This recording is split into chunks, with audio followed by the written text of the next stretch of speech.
Bwana, mambo vipi? Leo niko na gimbal inaitwa Hakuan Smart XE. Hii ni gimbal ya simu. Ni mpya kabisa, lakini kabla hujaanza kuitumia hii gimbal natakiwa uifanyie kwanza stabilization.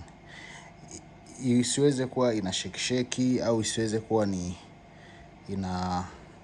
inacheza yenyewe, unajikuta inakuwa ina shake inatikisika bila kuwa na mtikisiko wote. Kwa hiyo tunachotakiwa kukifanya ni kuweza kuistabilize hii gimbal yetu iweze kuwa stable.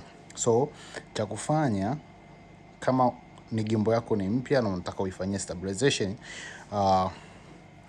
hapa kwenye hii gimbal kuna button ya kuashia, alafu kuna hii joystick kupeleka mbele, kurudisha nyuma, kushoto na kulia, pamoja na hii ya kurekodi. Huku pembeni huku kuna hii kwa ajili ya focus, hii kwa ajili ya zoom in na zoom out. Yeah. So cha kufanya, unabonyeza hii joystick pamoja na kuashia. Kwa hizi zitakuwa zinasoma hapa kwenye F, PAV, DM pamoja na Bluetooth. So nitakachokifanya kabla ya yote, na hii video naitengeneza kwa sababu mimi ni muhanga pia ambaye nilikuwa nimeanza kuitumia bila kufanya hii stabilization.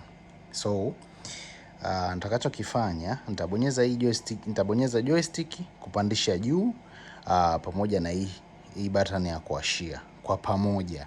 Kwa hiyo nitakachokifanya, twende wote. Inatakiwa iwake taa hapa na hapa, hii taa iwe inacheza. So kama haitoweza kuleta instruction ambazo nimezitoa, itabidi nianze upya tena kurekodi. Kwanza upya kufanya hii setup.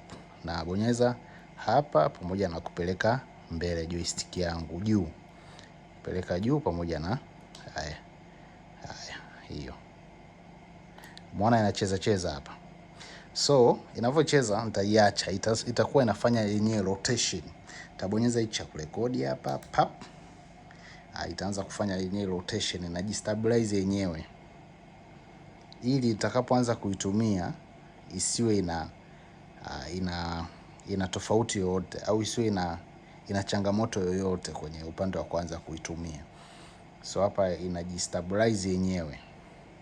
Kuna hii hapa sehemu ya kuwekea simu, inajistabilize. Umeona yenyewe inaenda alafu then itakuja upande wa hii gear hapa. Hii hapa inaenda, inazunguka, inarudi yenyewe, sijaishika, inajistabilize yenyewe. Inaenda tena, inabaki hiyo. Haya, hapo imetulia na hapa imewaka. Kwa hata nikiweka simu itakuwa haichezi,